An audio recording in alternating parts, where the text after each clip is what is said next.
За да издадете дебитно известие, кликвате върху меню Фактуриране или меню Документи.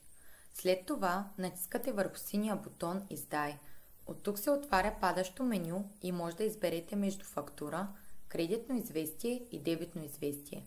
Избирате дебитно известие. Отваря се прозорец Задай детайли. От тук се избира клиент. След като изберете клиента, се отваря екран, на който се виждат всички фактури, които са създадени към този клиент. Под Добави фактура има филтри, като може да филтрирате по номер на фактура, по дата на създаване и по номер на поръчка. Срещу всяка фактура, към която искате да издадете дебитно известие, отбелязвате стикче върху квадратчето и кликвате върху синия бутон Продължи. Отваря се модален прозорец Дебитно известие. От тук автоматично са въведени дата на издаване, дата на данъчното събитие и дата на падеж.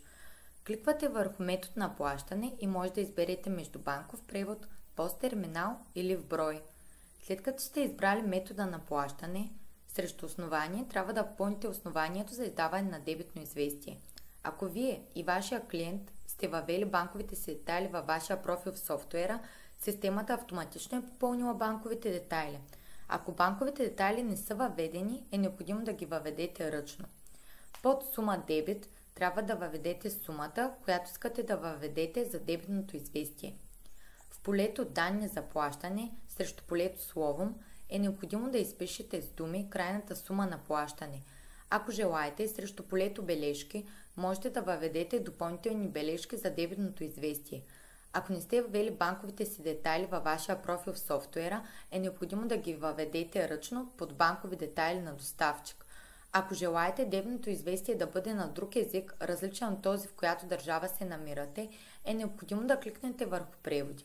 Отваря се таблица, в която може да въведете преводи на дебитното известие на английски, немски и турски език.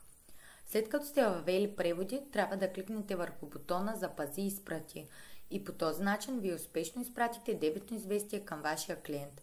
Може да видите дебитното известие в меню Документи в статус за потвърждение, което означава, че е изпратено към вашия клиент и изчаква потвърждение. Ако вашия клиент потвърди дебитното известие, вие ще получите имейл известяване, че дебитното известие е било потвърдено от денталната практика. Ако вашия клиент откаже дебитното известие, вие ще получите имейл известяване, че дебитното известие е било отхвърлено от денталната практика.